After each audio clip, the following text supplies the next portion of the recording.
ଓ ପୂଜାବିଧି। ଜୟ ଶ୍ରୀ ରାଧାକୃଷ୍ଣ। ଜୟ ଜଗତ କିଶୋରୀ ଭାନୁ ଦୁଲାରୀ ଶ୍ରୀ ଲାଲଜୀ ମହାରାଜଙ୍କର ଜୟ ହେଉ। ପ୍ରିୟ ବନ୍ଧୁଗଣ, ଆଜି ଆମେ ରାଧା ଅଷ୍ଟମୀର ପବିତ୍ର ଦିବସରେ ଶୁଣାଯାଉଥିବା କଥା ଶୁଣିବା ଓ ଏହି ବ୍ରତର ପୂଜାବିଧି ବିଷୟରେ ଜାଣିବା। ବନ୍ଧୁଗଣ, ଭାଦ୍ରବ ମାସର ଶୁକ୍ଳ ପକ୍ଷର ଅଷ୍ଟମୀ ତିଥିରେ ଶ୍ରୀମତୀ ରାଧାରାଣୀଙ୍କର ଆବିର୍ଭାବ ଦିବସ ପାଳନ କରାଯାଏ। ଏହି ପବିତ୍ର ଦିନ ହେଉଛି ସେହି ଦିବ୍ୟ ମୁହୂର୍ତ୍ତ ଯେତେବେଳେ ବୃଷଭାନୁ ନନ୍ଦିନୀ ଭଗବାନ ଶ୍ରୀକୃଷ୍ଣଙ୍କର ପ୍ରାଣବଲ୍ଲଭାତା ତଥା ତାଙ୍କର ଅନ୍ତରଙ୍ଗ ଆହ୍ଲାଦିତୀ ଶକ୍ତି ଏହି ଧରା ପୃଷ୍ଠରେ ପ୍ରକଟ ହୋଇଥିଲେ। ଶ୍ରୀ ରାଧାରାଣୀ କେବଳ ଶ୍ରୀକୃଷ୍ଣଙ୍କର ପ୍ରିୟତମା ନୁହନ୍ତି, ବରଂ ସ୍ୱୟଂ ଭଗବତ ଭକ୍ତିର ମୂର୍ତ୍ତି ଅଟନ୍ତି।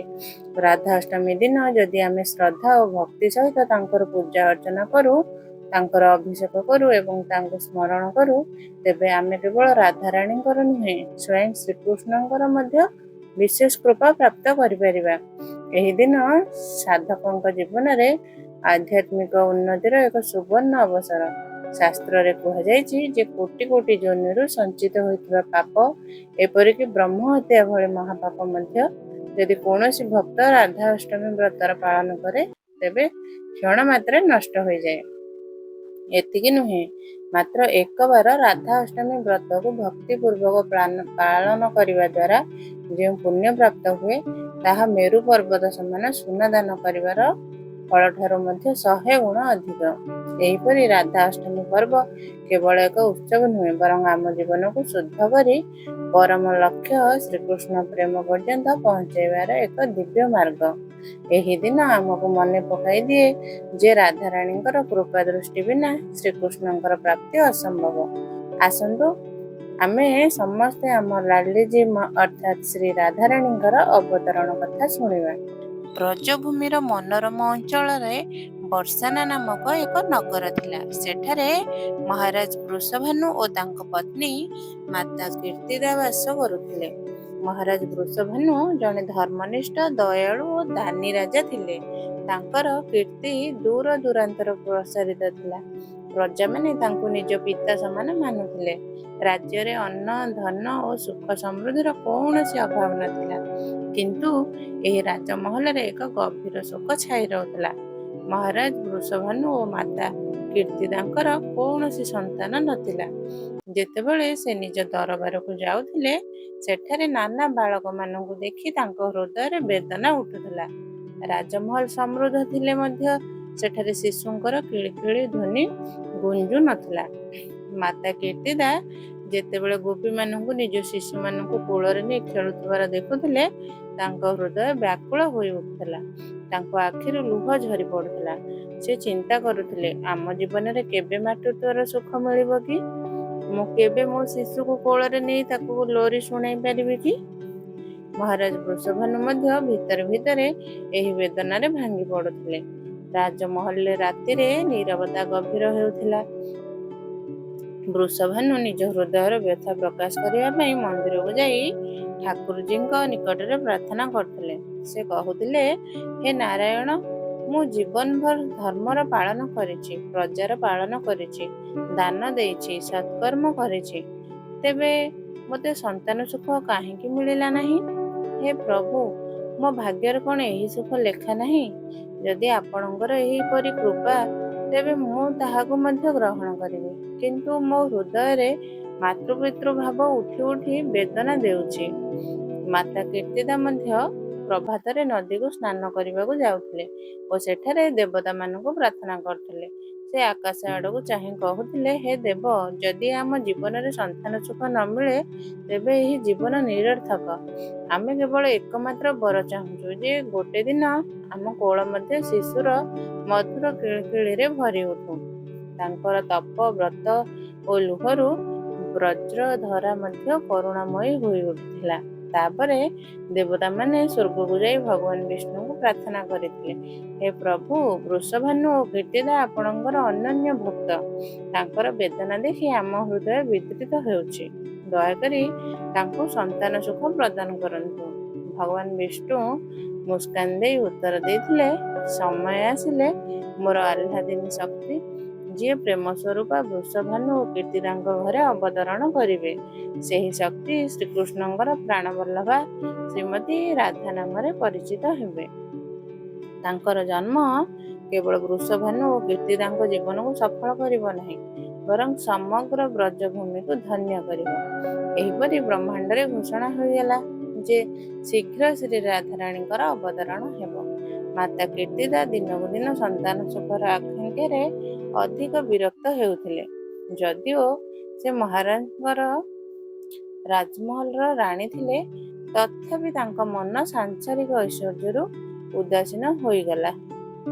ତାଙ୍କ ହୃଦୟରେ କେବଳ ଏକ ବେଦନା ଥିଲା, ମୋ ଜୀବନ କେବେ ମାତୃତ୍ୱର ଆନନ୍ଦରେ ପୂର୍ଣ୍ଣ ହେବ? ଏହି ପ୍ରଶ୍ନ ସହିତ ସେ ଦିନରାତି ପ୍ରଭୁଙ୍କ ଶରଣରେ ଲୀନ ରହୁଥିଲେ। ପ୍ରଭାତରେ ସ୍ନାନ କରି ସେ ଯମୁନା ତଟକୁ ଯାଉଥିଲେ ଓ ସେଠାରେ ଆଖି ବନ୍ଦ କରି ପ୍ରାର୍ଥନା କରୁଥିଲେ, ହେ ଯମୁନା ମାୟା, ତୁମେ ସ୍ୱୟଂ ଦିବ୍ୟ ଶକ୍ତିର ସ୍ୱରୂପା। ତୁମ ଧାରାରେ ସ୍ନାନ କରି ସମସ୍ତ ଜୀବ ନିଜ ପାପରୁ ମୁକ୍ତି ହୁଅନ୍ତି। ଦୟାକରି ମୋ ଜୀବନକୁ ମଧ୍ୟ ସାର୍ଥକ କର। ମୋ ଅଙ୍ଗଣାକୁ ସନ୍ତାନର କିଳି କିଳିରେ ପୂର୍ଣ୍ଣ କର। ତାଙ୍କ ଆଖିରୁ ଲୁହର ଧାରା ବହୁଥିଲା। ସେ ବ୍ରତ ଉପବାସରେ ଲୀନ ରହୁଥିଲେ। ବ୍ରଜର ସ୍ତ୍ରୀମାନେ ତାଙ୍କୁ ଦେଖି କହୁଥିଲେ, ହେ ରାଣୀ, ଏତେ କଷ୍ଟ କର ନାହିଁ, ପ୍ରଭୁ ନିଶ୍ଚୟ ତୁମ ଝୋଲି ପୂରଣ କରିବେ। କିନ୍ତୁ କୀର୍ତ୍ତିଦା ରାଣୀଙ୍କ ମନରେ ଏକ ଗଭୀର ବ୍ୟାକୁଳତା ଥିଲା। ଏକ ରାତିରେ କୀର୍ତ୍ତିଦା ରାଣୀଙ୍କୁ ଏକ ଅଦ୍ଭୁତ ସ୍ୱପ୍ନ ଦେଖାଗଲା। ସେ ଦେଖିଲେ ଯେ ଆକାଶରୁ ଦିବ୍ୟ ପ୍ରକାଶ ଅବତରଣ କରୁଛି। ସେହି ପ୍ରକାଶର ମଧ୍ୟରେ ଏକ ଅନୁପମ ସୁନ୍ଦରୀ ଦେବୀ ବିରାଜମାନ। ତାଙ୍କ ଆଖିରୁ କରୁଣାର ଜ୍ୟୋତି ଝରୁଛି ଓ ତାଙ୍କ ଅଧରରେ ମଧୁର ମୁସ୍କାନ। ସେ ରାଣୀ କୀର୍ତ୍ତିଦାଙ୍କୁ କହିଲେ, ହେ କୀର୍ତ୍ତିଦା, ଏବେ ତୁମ ତପ, ଭକ୍ତି ଓ ଲୁହର ଫଳ ମିଳିବାକୁ ଯାଉଛି। ଶୀଘ୍ର ତୁମ ଘରେ ଏକ ଦିବ୍ୟ କନ୍ୟା ପ୍ରକଟ ହେବ, ଯିଏ କେବଳ ତୁମକୁ ମାତୃତ୍ୱ ସୁଖ ଦେବ ନାହିଁ, ବରଂ ସମଗ୍ର ବ୍ରଜଭୂମିକୁ ପ୍ରେମ ରସରେ ପୂର୍ଣ୍ଣ କରିବେ। ସେହି କନ୍ୟା ସ୍ୱୟଂ ଭଗବାନ ଶ୍ରୀକୃଷ୍ଣଙ୍କର ପ୍ରାଣବଲ୍ଲଭା ଓ ଆହ୍ଲାଦିନୀ ଶକ୍ତିର ସ୍ୱରୂପ ହେବେ। ଏହି ସ୍ୱପ୍ନ ଦେଖି କୀର୍ତ୍ତିଦା ରାଣୀ ରୋମାଞ୍ଚିତ ହୋଇ ଉଠିଲେ। ପ୍ରଭାତରେ ସେ ଏହି ସ୍ୱପ୍ନ ମହାରାଜ ବୃଷଭାନୁଙ୍କୁ ଶୁଣାଇଲେ। ବୃଷଭାନୁ ମହାରାଜ ଧ୍ୟାନରେ ଶୁଣିଲେ, ଗଭୀର ନିଶ୍ୱାସ ନେଲେ, କହିଲେ, ହେ ପ୍ରିୟେ, ଏହା କୌଣସି ସାଧାରଣ ସ୍ୱପ୍ନ ନୁହେଁ, ନିଶ୍ଚୟ ଏହା ଭବିଷ୍ୟତର ଆଭାସ। ମୁଁ ମଧ୍ୟ କିଛି ଦିନ ପୂର୍ବେ ମନ୍ଦିରରେ ଧ୍ୟାନ କରୁଥିବା ସମୟରେ ଏକ ତେଜୋମୟୀ ଆଭା ଦେଖିଥିଲି। ମୋର ବିଶ୍ୱାସ ଯେ ଆମ ଘରେ ଶୀଘ୍ର କୌଣସି ଦିବ୍ୟ କନ୍ୟା ପ୍ରକଟ ହେବେ। ଏହିପରି କୀର୍ତ୍ତିଦା ରାଣୀ ଗର୍ଭ ଧାରଣ କଲେ ଓ ଧୀରେ ଧୀରେ ଦିବ୍ୟ ସଂକେତମାନ ବଢ଼ିବାକୁ ଲାଗିଲା। କେତେବେଳେ ରାଜମହଲ ଅଙ୍ଗଣରେ ସ୍ୱତଃ ପୁଷ୍ପବୃଷ୍ଟି ହେଉଥିଲା, କେତେବେଳେ ସୁଗନ୍ଧିତ ହାୱା ବହୁଥିଲା, ଆଉ କେତେବେଳେ ରାତିରେ ଆକାଶରେ ଅପୂର୍ବ ଜ୍ୟୋତି ଦେଖାଯାଉଥିଲା। ପ୍ରଜାମାନେ ଏହା ଦେଖି କହୁଥିଲେ, ମହାରାଜ, ଆପଣ ନିଶ୍ଚୟ ଆପଣଙ୍କ ଘରେ କୌଣସି ଦିବ୍ୟ କନ୍ୟା ଜନ୍ମ ଦେବାକୁ ଯାଉଛନ୍ତି। ବୃଷଭାନୁ ଓ କୀର୍ତ୍ତିଦାଙ୍କ ହୃଦୟରେ ଏବେ ଆଶାର ସଞ୍ଚାର ହେବାକୁ ଲାଗିଲା ଓ ବର୍ଷ ବର୍ଷରୁ ସଞ୍ଚିତ ବେଦନା ଧୀରେ ଧୀରେ ଆଶାର ଦୀପରେ ପରିଣତ ହେବାକୁ ଲାଗିଲା। ସେମାନେ ସେହି ମୁହୂର୍ତ୍ତରେ ଅପେକ୍ଷା କରୁଥିଲେ ଯେତେବେଳେ ତାଙ୍କ ମହଲ ଶିଶୁର କିଳି କିଳିରେ ଗୁଞ୍ଜି ଉଠିବ। ଆଉ ସେହି ମୁହୂର୍ତ୍ତ ବେଶୀ ଦୂରରେ ନଥିଲା। ବ୍ରଜଭୂମିର ପ୍ରତ୍ୟେକ କଣିକା, ପ୍ରତ୍ୟେକ ବୃକ୍ଷ ଓ ଯମୁନାର ଲହରୀମାନେ ମଧ୍ୟ ସେହି ଶୁଭ ଅଷ୍ଟମୀର ଅପେକ୍ଷା କରୁଥିଲେ, ଯେତେବେଳେ ସ୍ୱୟଂ ପ୍ରେମର ଦେବୀ, ଭକ୍ତିର ଅଧିଷ୍ଠାତ୍ରୀ ଶ୍ରୀ ରାଧାରାଣୀ ବୃଷଭାନୁ ଓ କୀର୍ତ୍ତିଦାଙ୍କ ଆଙ୍ଗଣରେ ପ୍ରକଟ ହେବେ। ସମୟ ଧୀରେ ଧୀରେ ବିତିଗଲା ଓ ଅନ୍ତେ ସେହି ଶୁଭ ଦିନ ଆସି ପହଞ୍ଚିଲା। ଭାଦ୍ର ମାସ ଶୁକ୍ଳ ପକ୍ଷର ଅଷ୍ଟମୀ ତିଥି ଥିଲା। ପ୍ରଭାତରୁ ହିଁ ବର୍ଷାନାରେ ଏକ ଅଦ୍ଭୁତ ବାତାବରଣ ଦେଖାଗଲା। ସମଗ୍ର ବ୍ରଜଭୂମିରେ ମଙ୍ଗଳ ଧ୍ୱନି ଗୁଞ୍ଜୁଥିଲା। ପକ୍ଷୀମାନେ ନିଜ ମଧୁର କଳକଳରାବରେ ଆକାଶକୁ ଗୁଞ୍ଜାଇ ଦେଉଥିଲେ। ଦିଗ ଦିଗନ୍ତରେ ଏକ ଅଲୌକିକ ସୁଗନ୍ଧ ବ୍ୟାପିଗଲା। ଆକାଶରୁ ଦିବ୍ୟ ପୁଷ୍ପ ବୃଷ୍ଟି ହେବାକୁ ଲାଗିଲା।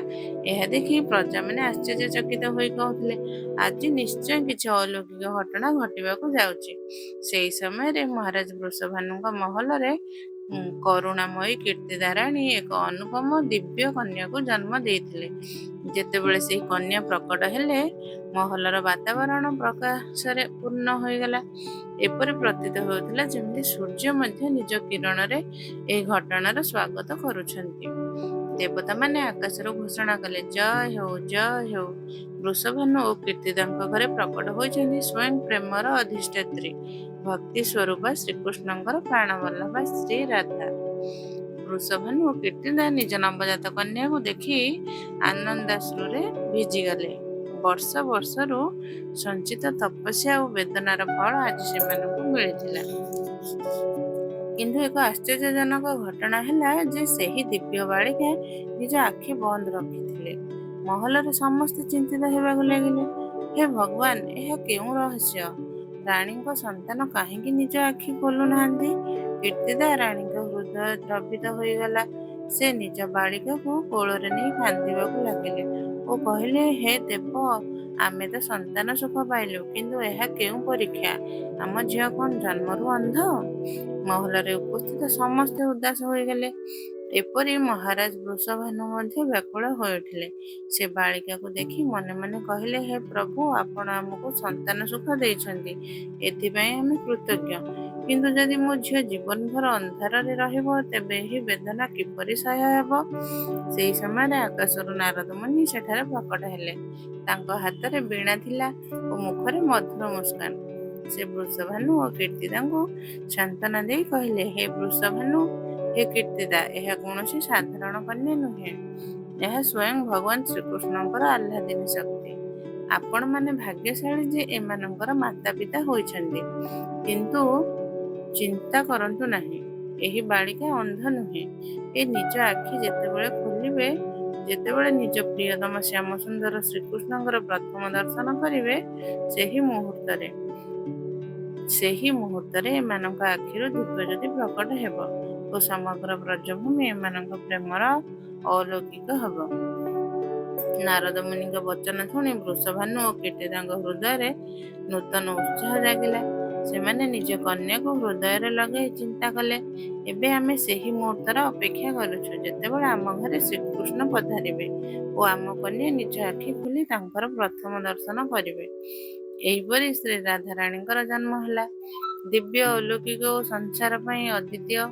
ସମୟ ବିତିବା ସହିତ ସେହି ମୁହୂର୍ତ୍ତ ମଧ୍ୟ ଆସି ପହଞ୍ଚିଲା, ଯାହାର ଅପେକ୍ଷା ମହାରାଜ ବୃଷଭାନୁ ଓ ମାତା କୀର୍ତ୍ତିଦା ଦିବାରାତ୍ର କରୁଥିଲେ। ନାରଦ ମୁନି କହିଥିଲେ ଯେ ରାଧାରାଣୀ ନିଜ ଆଖି ସେତେବେଳେ ଖୋଲିବେ ଯେତେବେଳେ ସେ ଶ୍ରୀକୃଷ୍ଣଙ୍କର ଦର୍ଶନ କରିବେ। ଏହି ଭବିଷ୍ୟବାଣୀ ପରେ ବୃଷଭାନୁ ଓ କୀର୍ତ୍ତିଦାଙ୍କ ହୃଦୟରେ ଆଶା ଜାଗି ଉଠିଥିଲା।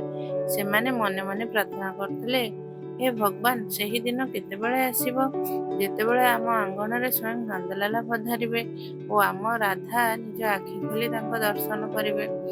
ଏକଦିନ ନନ୍ଦ ମହାରାଜ ନିଜ ବାଳକ ଶ୍ରୀକୃଷ୍ଣଙ୍କୁ ନେଇ ବୃଷଭାନୁ ମହାରାଜଙ୍କ ଘର ବର୍ଷାନା ଆସିଲେ। ଏହି ଖବର ମହଲରେ ପହଞ୍ଚିବା ମାତ୍ରେ ସମସ୍ତେ ଉତ୍ସାହିତ ହୋଇ ଉଠିଲେ। କୀର୍ତ୍ତିଦା ରାଣୀ ତୁରନ୍ତ ରାଧାକୁ କୋଳରେ ନେଇ କହିଲେ, ପୁତ୍ରୀ, ଆଜି ତୋର ପ୍ରାଣବଲ୍ଲଭ ସ୍ୱୟଂ ତୋ ଦର୍ଶନ ପାଇଁ ଆସିଛନ୍ତି। ନନ୍ଦରାଜା ମହାନ ଆନନ୍ଦ ସହିତ ଆଙ୍ଗଣରେ ଆସିଲେ ଓ ନିଜ ନନ୍ଦନ ଶ୍ରୀକୃଷ୍ଣଙ୍କୁ ନେଇ ଭିତରକୁ ପହଞ୍ଚିଲେ।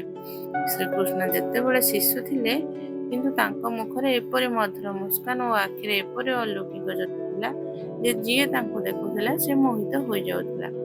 ଯେତେବେଳେ ଶ୍ରୀକୃଷ୍ଣ ସେହି ପାଲଙ୍କ ନିକଟରେ ପହଞ୍ଚିଲେ ଯେଉଁଠାରେ ରାଧାରାଣୀ ବିରାଜମାନ ଥିଲେ, ସେହି ମୁହୂର୍ତ୍ତରେ ରାଧାଙ୍କ ଆଖିରେ ହଲଚଲ ହେଲା। ବର୍ଷ ବର୍ଷରୁ ଅପେକ୍ଷା ଯେପରି ଏକ ମୁହୂର୍ତ୍ତରେ ସମାପ୍ତ ହୋଇଗଲା।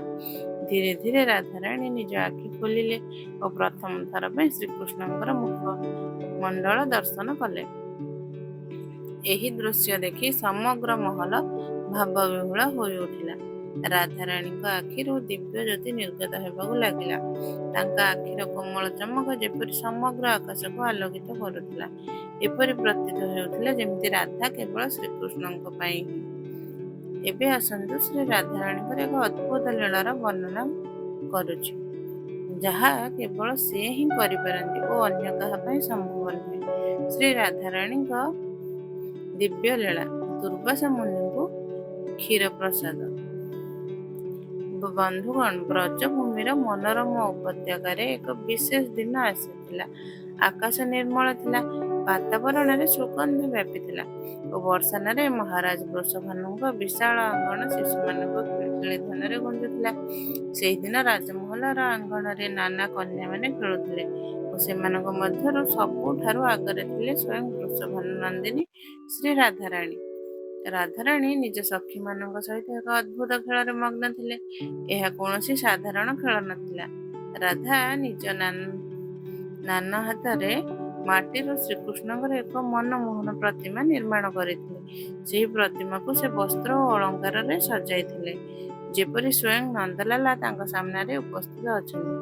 ତାପରେ ସେ ସଖୀମାନଙ୍କ ସହିତ ମିଶି ସେହି ବିଗ୍ରହ ପାଇଁ ଭୋଗ ସ୍ୱରୂପ କ୍ଷୀରି ପ୍ରସ୍ତୁତ କରିବା ପାଇଁ ପ୍ରସ୍ତୁତ କରୁଥିଲେ। ସମଗ୍ର ଆଙ୍ଗନ ଭକ୍ତି ରସରେ ସଞ୍ଚିତ ହୋଇ ଉଠିଥିଲା। ନାନା ରାଧାଙ୍କର ମନୋଭାବ ଏତେ ଗଭୀର ଥିଲା ଯେ ତାଙ୍କ ହୃଦୟରେ ଲହରୀ ସମଗ୍ର ବାତାବରଣରେ ବ୍ୟାପି ଯାଉଥିଲା। ତାପରେ ହଠାତ୍ ସେଠାରେ ଏକ ଅଲୌକିକ ଘଟଣା ଘଟିଲା। ମହର୍ଷି ଦୁର୍ବାସା ମୁନି ପ୍ରକଟ ହେଲେ। ଦୁର୍ବାସା ମୁନିଙ୍କ ନାମ ଶୁଣିଲେ ତିନି ଲୋକ କମ୍ପି ଉଠୁଥିଲେ। ତାଙ୍କ ପ୍ରଚଣ୍ଡ କ୍ରୋଧ ଦେବତା ଓ ଅସୁରମାନଙ୍କୁ ଭୟଭୀତ କରୁଥିଲା। ତାଙ୍କ ଦର୍ଶନ ମାତ୍ରେ ଲୋକେ କମ୍ପିବାକୁ ଆରମ୍ଭ କରୁଥିଲେ। ରାଧାରାଣୀଙ୍କ ସଖୀମାନେ ମଧ୍ୟ ଏହା ଭଲ ଭାବରେ ଜାଣିଥିଲେ। ଯେତେବେଳେ ସେମାନେ ଦୁର୍ବାସା ମୁନିଙ୍କୁ ଆସୁଥିବାର ଦେଖିଲେ, ସେମାନେ ଭୟଭୀତ ହୋଇ ଦୌଡ଼ି ପଳାଇଲେ। କିନ୍ତୁ ନାନା ରାଧା ନିଜ ସ୍ଥାନ ଛାଡ଼ିଲେ ନାହିଁ।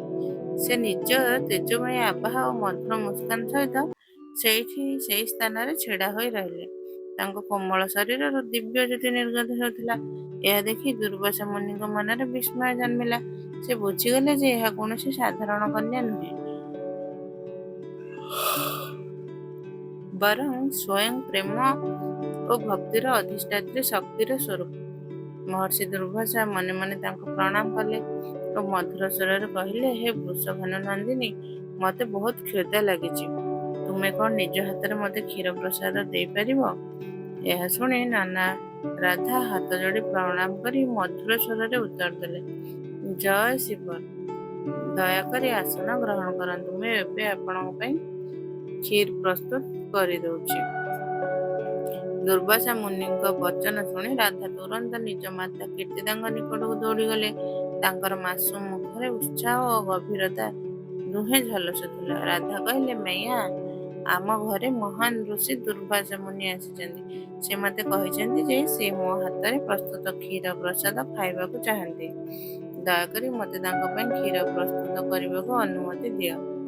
ମାତା କୀର୍ତ୍ତିଦା ନିଜ ଲାଡ୍ଲିଙ୍କ କଥା ଶୁଣି ଆନନ୍ଦରେ ଭିଜିଗଲେ। ସେ ଚିନ୍ତା କଲେ, ଆଜି ମୋ ଜୀବନ ଧନ୍ୟ ହୋଇଗଲା ଯେ ମୋ ପୁତ୍ରୀର ହାତରେ ପ୍ରସ୍ତୁତ କ୍ଷୀର ଖାଇବା ପାଇଁ ସ୍ୱୟଂ ଦୁର୍ବାସା ଭଳି ମହାନ ଋଷି ପ୍ରସନ୍ନ ହେବେ। ସେ ଆନନ୍ଦରେ କହିଲେ, ପୁତ୍ରୀ, ଏହା ଆମ ପାଇଁ ମହାନ ସୌଭାଗ୍ୟର କଥା। ନିଶ୍ଚୟ ତୁମେ ତାଙ୍କ ପାଇଁ କ୍ଷୀର ପ୍ରସ୍ତୁତ କରିବା ଉଚିତ। ଯାଅ, ପୂର୍ଣ୍ଣ ପ୍ରେମ ଓ ଶ୍ରଦ୍ଧା ସହିତ କ୍ଷୀର ପ୍ରସ୍ତୁତ କର। ମାତାଙ୍କ ଆଜ୍ଞା ପାଇଁ ରାଧାରାଣୀ ଅତ୍ୟନ୍ତ ପ୍ରସନ୍ନ ହୋଇ ଉଠିଲେ। ସେ ତୁରନ୍ତ ରୋଷେଇ ଘରକୁ ଗଲେ ଓ କ୍ଷୀର ପ୍ରସ୍ତୁତ କରିବା ପାଇଁ ସାମଗ୍ରୀ ଏକତ୍ର କରିବାକୁ ଲାଗିଲେ। ସେ ଏକ ପାତ୍ରରେ ଉତ୍ତମ ଓ ସୁଗନ୍ଧିତ ଚାଉଳ ନେଲେ, ଗୋକୁଳର ଶ୍ରେଷ୍ଠ ଗାଈର ତାଜା ଦୁଧ ମଗାଇଲେ ଓ ଶୁଦ୍ଧ ମିଶ୍ରି ନେଲେ। ରାଧା ନିଜର ନାନା ହାତରେ ସେହି ଦୁଧକୁ ଫୁଟାଇବାକୁ ଲାଗିଲେ। ଯେତେବେଳେ ତାଙ୍କ ହାତ ହଲୁଥିଲା, ସେତେବେଳେ ଯେପରି ପ୍ରେମର ଧାରା ସେହି କ୍ଷୀରରେ ମିଶି ଯାଉଥିଲା। ରୋଷେଇ ଘରର ବାତାବରଣ ବଦଳିଗଲା। ସୁଗନ୍ଧିତ ଦୁଧର ମହକ ହାୱାରେ ବ୍ୟାପିଗଲା। ସଖୀମାନେ ଦୂରରୁ ଏହି ଦୃଶ୍ୟ ଦେଖୁଥିଲେ ଓ ଆଶ୍ଚର୍ଯ୍ୟ ହେଉଥିଲେ ଯେ ରାଧାଙ୍କର ସ୍ପର୍ଶରେ କ୍ଷୀର କିପରି ଏତେ ଅଦ୍ଭୁତ ସୁଗନ୍ଧ ବିଛୁରୁଛି। କିଛି ସମୟ ମଧ୍ୟରେ ରାଧା ଅତ୍ୟନ୍ତ ସ୍ୱାଦିଷ୍ଟ କ୍ଷୀର ପ୍ରସ୍ତୁତ କରି ସାରିଲେ। ସେ କ୍ଷୀର କୌଣସି ସାଧାରଣ ବ୍ୟଞ୍ଜନ ନଥିଲା, ତାହା ଥିଲା ରାଧାଙ୍କ ପ୍ରେମ, ଭକ୍ତି ଓ ନିର୍ମଳ ହୃଦୟର ଛାୟା। ରାଧାରାଣୀ ଏକ ପାତ୍ରରେ କ୍ଷୀର ନେଇ ଦୌଡ଼ି ଦୌଡ଼ି ଦୁର୍ବାସା ମୁନିଙ୍କ ନିକଟରେ ପହଞ୍ଚିଲେ। ନିଜ ହାତରେ କ୍ଷୀର ଅର୍ପଣ କରି ସେ କହିଲେ, ଋଷିବର, ଦୟାକରି ଏହି କ୍ଷୀର ପ୍ରସାଦ ଗ୍ରହଣ କରନ୍ତୁ। ଦୁର୍ବାସା ମୁନି ଯେତେବେଳେ ସେହି କ୍ଷୀର ଗ୍ରହଣ କଲେ ଓ ପ୍ରଥମ ଗ୍ରାସ ମୁଖରେ ଦେଲେ, ତାଙ୍କର ଶରୀରରେ ଏକ ଅଦ୍ଭୁତ କମ୍ପନ ହେଲା। ସେ ଏପରି ସ୍ୱାଦ ନିଜ ଜୀବନରେ ପୂର୍ବେ କେବେ ପାଇନଥିଲେ। ତାଙ୍କ ଆଖିରୁ ଆନନ୍ଦର ଲୁହ ଝରି ପଡ଼ିଲା। ସେ ବାରମ୍ବାର କ୍ଷୀରର ସ୍ୱାଦ ନେଲେ ଓ ତାଙ୍କ ମନ ପୂର୍ଣ୍ଣ ତୃପ୍ତ ନହେବା ପର୍ଯ୍ୟନ୍ତ ଖାଇ ଚାଲିଲେ। ଯେତେବେଳେ ଦୁର୍ବାସା ମୁନି ପୂର୍ଣ୍ଣ ରୂପରେ ତୃପ୍ତ ହେଲେ, ସେ ଆନନ୍ଦରେ ଆଖି ବନ୍ଦ କରି ଗଭୀର ନିଶ୍ୱାସ ନେଇ କହିଲେ, ହେ ବୃଷଭାନୁ ନନ୍ଦିନୀ, ଆଜି ମୁଁ ତୁମ ଆତିଥ୍ୟ ଓ ତୁମ ପ୍ରେରଣାରେ ଅତ୍ୟନ୍ତ ପ୍ରସନ୍ନ ହେଲି। ତୁମ ହାତରେ ପ୍ରସ୍ତୁତ ଏହି କ୍ଷୀର କେବଳ ମୋ ଶରୀରକୁ ନୁହେଁ, ମୋ ମନ ଓ ଆତ୍ମାକୁ ମଧ୍ୟ ତୃପ୍ତ କରିଛି।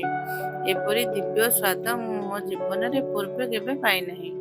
ଏହାପରେ ସେ ଆଖି ଖୋଲି ରାଧାଙ୍କୁ ପ୍ରେମରେ ଚାହିଁ ବରଦାନ ଦେଲେ। ହେ ରାଧିକେ, ଆଜି ମୁଁ ତୁମକୁ ଏହି ଆଶୀର୍ବାଦ ଦେଉଛି ଯେ ଯେଉଁ ବ୍ୟକ୍ତି ତୁମ ହାତରେ ପ୍ରସ୍ତୁତ ଭୋଜନ ଗ୍ରହଣ କରିବ ତାହାର ଆୟୁ, କୀର୍ତ୍ତି ଓ ସମୃଦ୍ଧି ଅକ୍ଷୟ ହେବ। ତାହାର ଜୀବନରେ ପ୍ରତିଦିନ ଆନନ୍ଦ ଓ ଉନ୍ନତିର ବୃଦ୍ଧି ହେବ। ତୁମ ସ୍ପର୍ଶରେ ପ୍ରସ୍ତୁତ ଭୋଜନ କେବଳ ଶରୀରକୁ ପୋଷଣ ନୁହେଁ, ଆତ୍ମାକୁ ମଧ୍ୟ ନିର୍ମଳ କରିବ। ଦୁର୍ବାସା ମୁନିଙ୍କ ଏହି ବଚନ ଶୁଣି ରାଧାରାଣୀ ହାତ ଯୋଡ଼ି ବିନମ୍ରତାରେ ଠିଆ ହୋଇ ରହିଲେ। ତାଙ୍କ ମୁଖରେ ଦିବ୍ୟ ତେଜ ଓ ଆଖିରେ କୋମଳତା ଝଲସୁଥିଲା। ଏହି ଅଦ୍ଭୁତ ବରଦାନ ପରେ ଦୁର୍ବାସା ମୁନି ପ୍ରସନ୍ନ ମନରେ ସେଠାରୁ ପ୍ରସ୍ଥାନ କରିଗଲେ। ଯେତେବେଳେ ସଖୀମାନେ ଏହି ଖବର ଶୁଣିଲେ ଯେ ରାଧାରାଣୀଙ୍କୁ ଏପରି ବରଦାନ ମିଳିଛି, ସେମାନଙ୍କର ପ୍ରସନ୍ନତାର ସୀମା ରହିଲା ନାହିଁ। ସେମାନେ ଦୌଡ଼ି ଦୌଡ଼ି ମାତା କୀର୍ତ୍ତିଦାଙ୍କ ନିକଟକୁ ଗଲେ ଓ ଉତ୍ସାହରେ କହିଲେ, ମେୟା ମେୟା, ଆପଣ ଜାଣନ୍ତି କି ରାଧା ନିଜ ନାନ ହାତରେ କ୍ଷୀର ପ୍ରସ୍ତୁତ କରି ଦୁର୍ବାସା ମୁନିଙ୍କୁ ଖୁଆଇଲେ ଓ ସେ ଏତେ ପ୍ରସନ୍ନ ହେଲେ ଯେ ସେ ବରଦାନ ଦେଇଛନ୍ତି ଯେ ରାଧାଙ୍କ ହାତରେ ପ୍ରସ୍ତୁତ ଭୋଜନ ଖାଇବା ବ୍ୟକ୍ତି ଦୀର୍ଘାୟୁ, ସମୃଦ୍ଧ ଓ କୀର୍ତ୍ତିବାନ ହେବ। ଏହା ଶୁଣି ମାତା କୀର୍ତ୍ତିଦା ଅତ୍ୟନ୍ତ ପ୍ରସନ୍ନ ହେଲେ। ସେ ନିଜ ଲାଡ୍ଲି ରାଧାକୁ ହୃଦୟରେ ଲଗାଇ କହିଲେ, ପୁତ୍ରୀ, ଆଜି ତୁମେ କେବଳ ଆମ କୁଳର ମାନ ବଢ଼ାଇ ନାହଁ, ବରଂ ସମଗ୍ର ବ୍ରଜଭୂମିର ଗୌରବାନ୍ୱିତ କରିଛ। ଧୀରେ ଧୀରେ ଏହି ଘଟଣା ସମଗ୍ର ବ୍ରଜରେ ବ୍ୟାପିଗଲା। ସମସ୍ତେ କହିବାକୁ ଲାଗିଲେ, ଆଜିଠାରୁ ରାଧାରାଣୀଙ୍କ ହାତରେ ପ୍ରସ୍ତୁତ ଭୋଜନ ଅମୂଲ୍ୟ ତେଲ। ଯିଏ ତାହା ଗ୍ରହଣ କରିବ ସେ କେବଳ ସ୍ୱାସ୍ଥ୍ୟବାନ ଓ ଦୀର୍ଘାୟୁ ହେବ ନାହିଁ, ବରଂ ତାହାର ଆତ୍ମା ମଧ୍ୟ ପବିତ୍ର ହେବ। ଏହା ହିଁ କାରଣ ଯେ ଆଜି ମଧ୍ୟ ରାଧାରାଣୀଙ୍କ ରୋଷେଇକୁ ଅତ୍ୟନ୍ତ ପବିତ୍ର ମାନାଯାଏ। ଭକ୍ତଗଣ ବିଶ୍ୱାସ କରନ୍ତି ଯେ ଭଗବାନ ଶ୍ରୀକୃଷ୍ଣ ସ୍ୱୟଂ ସେହି ଭୋଗ ଗ୍ରହଣ କରନ୍ତି, ଯାହାକୁ ରାଧାରାଣୀ ନିଜ କରକମଳରେ ଅର୍ପଣ କରନ୍ତି। ଏହିପରି ଦୁର୍ବାସା ମୁନି ଓ ରାଧାରାଣୀଙ୍କର ଏହି କଥା କେବଳ ରାଧାଙ୍କର ଦିବ୍ୟ ସ୍ୱରୂପକୁ ପ୍ରକଟ କରେ ନାହିଁ, ବରଂ ଆମକୁ ଏହା ମଧ୍ୟ ଶିଖାଇ ଦିଏ ଯେ ତାଙ୍କର ଭକ୍ତି ଓ ସେବା ଦ୍ୱାରା ଜୀବନର ପ୍ରତ୍ୟେକ କ୍ଷେତ୍ରରେ ଉନ୍ନତି ଓ ଆନନ୍ଦର ପ୍ରାପ୍ତି ହୁଏ। ରାଧାଷ୍ଟମୀର ପୂଜା ବୁଦ୍ଧି। ପ୍ରିୟ ଭକ୍ତଗଣ, ଆପଣମାନେ ଶ୍ରୀ ଲାଲଜୀ ମହାରାଜଙ୍କର ଜନ୍ମୋତ୍ସବ ଓ ତାଙ୍କର ମହାନ କୃପାର କଥା ଶୁଣିଛନ୍ତି। ଏବେ ଆସନ୍ତୁ ଶ୍ରୀ ରାଧାରାଣୀଙ୍କର ପୂଜା ବିଧି ବିଷୟରେ ଜାଣିବା। ଯଦି ଆପଣ ରାଧାଷ୍ଟମୀ ବ୍ରତକୁ ପୂର୍ଣ୍ଣ ନିୟମ ଓ ଶ୍ରଦ୍ଧା ସହିତ ପାଳନ କରୁଛନ୍ତି, ତେବେ ସର୍ବପ୍ରଥମେ ଏହି ଦିନ ବ୍ରହ୍ମ ମୁହୂର୍ତ୍ତରେ ଉଠନ୍ତୁ। ବ୍ରହ୍ମ ମୁହୂର୍ତ୍ତ ହେଉଛି ସୂର୍ଯ୍ୟୋଦୟର ପ୍ରାୟ 1.5 ଘଣ୍ଟା ପୂର୍ବର ସମୟ। ଏହି ସମୟରେ ଉଠି ସ୍ନାନ କରି ଶରୀର, ମନ ଓ ବାଣୀକୁ ପବିତ୍ର କରନ୍ତୁ। ତାପରେ ଆପଣଙ୍କ ଘରେ ଥିବା ମନ୍ଦିର ବା ପୂଜା ସ୍ଥାନକୁ ଗଙ୍ଗା ଜଳରେ ଶୁଦ୍ଧ କରନ୍ତୁ। ଯଦି ଆପଣଙ୍କ ଘରେ ବିଗ୍ରହ ବା ଚିତ୍ର ଅଛି, ତେବେ ଭଗବାନଙ୍କୁ ପ୍ରଣାମ କରି ସେମାନଙ୍କୁ ଜାଗ୍ରତ କରନ୍ତୁ ଓ ଭୋଗ ଅର୍ପଣ କରନ୍ତୁ। ତାପରେ ମଙ୍ଗଳ ଆରତି କରନ୍ତୁ। ଯଦି ଘରେ ଏହା ସମ୍ଭବ ନୁହେଁ, ତେବେ ନିକଟସ୍ଥ ମନ୍ଦିରକୁ ଯାଇ ଆରତି କରନ୍ତୁ। ଯଦି ତାହା ମଧ୍ୟ ସମ୍ଭବ ନୁହେଁ, ତେବେ ସକାଳ 4:30ରେ ଅନଲାଇନରେ ମଙ୍ଗଳ ଆରତିର ଦର୍ଶନ ନିଶ୍ଚୟ କରନ୍ତୁ। ଏହାପରେ ତୁଳସୀ ମହାରାଣୀଙ୍କ ପୂଜା କରନ୍ତୁ, ତାଙ୍କୁ ଜଳ ଅର୍ପଣ କରନ୍ତୁ ଓ ଅତି କମରେ 3 ଥର ତାଙ୍କ ପରିକ୍ରମା କରନ୍ତୁ। ତାପରେ ତାଙ୍କ ସମ୍ମୁଖରେ ବସି ହରେ କୃଷ୍ଣ ମହାମନ୍ତ୍ରର ଜପ କରନ୍ତୁ। ହରେ କୃଷ୍ଣ କୃଷ୍ଣ କୃଷ୍ଣ ହରେ ହରେ, ହରେ ରାମ ରାମ ରାମ ହରେ ହରେ। ରାଧା ଅଷ୍ଟମୀ ଦିନ ବିଶେଷ ଭାବେ ସଂକଳ୍ପ କରନ୍ତୁ ଯେ ଆପଣ ଏହି ମନ୍ତ୍ରର ମାଳା ଯଥା ସମ୍ଭବ ଅଧିକ ସଂଖ୍ୟାରେ ଜପ କରିବେ। ଏହି ମହାମନ୍ତ୍ରରେ ହରେ ଶବ୍ଦ ସ୍ୱୟଂ ରାଧାରାଣୀଙ୍କର ପ୍ରତୀକ। ତେଣୁ ଯେତେବେଳେ ଆପଣ କୃଷ୍ଣ ନାମର ସହିତ ହରେର ସ୍ମରଣ କରନ୍ତି, ରାଧାରାଣୀ ଅତ୍ୟନ୍ତ ପ୍ରସନ୍ନ ହୁଅନ୍ତି। ଏହି ବ୍ରତରେ ଯଦି ସମ୍ଭବ ତେବେ ଦିବା 12ଟା ପର୍ଯ୍ୟନ୍ତ ନିର୍ଜଳ ଉପବାସ କରିବା ଶ୍ରେଷ୍ଠ ମନାଯାଏ। ଯଦି ନିର୍ଜଳ ଉପବାସ ସମ୍ଭବ ନୁହେଁ, ତେବେ କେବଳ ଜଳ ଗ୍ରହଣ କରିପାରିବେ। ଦିବା 12ଟାରେ ରାଧାରାଣୀଙ୍କ ଅଭିଷେକ ସମ୍ପନ୍ନ ହେବା ପରେ ତାଙ୍କ ଚରଣାମୃତ ଦ୍ୱାରା ବ୍ରତର ପାରଣ କରନ୍ତୁ।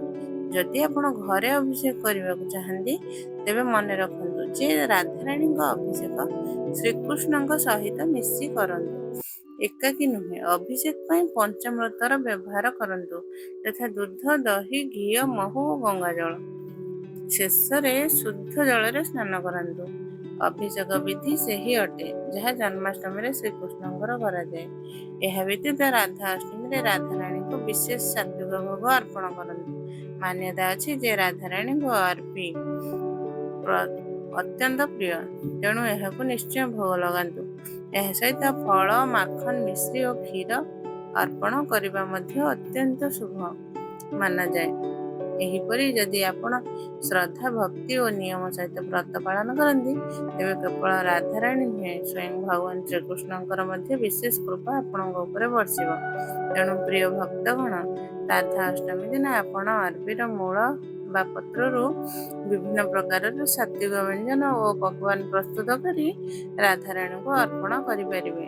ଦିବାରେ ଅଭିଷେକ ପରେ ବ୍ରତର ପାରଣ କରି ଆପଣ ସମ୍ପୂର୍ଣ୍ଣ ଦିନ ଏକାଦଶୀ ବା ଅନ୍ନପ୍ରସାଦ ଗ୍ରହଣ କରିପାରିବେ।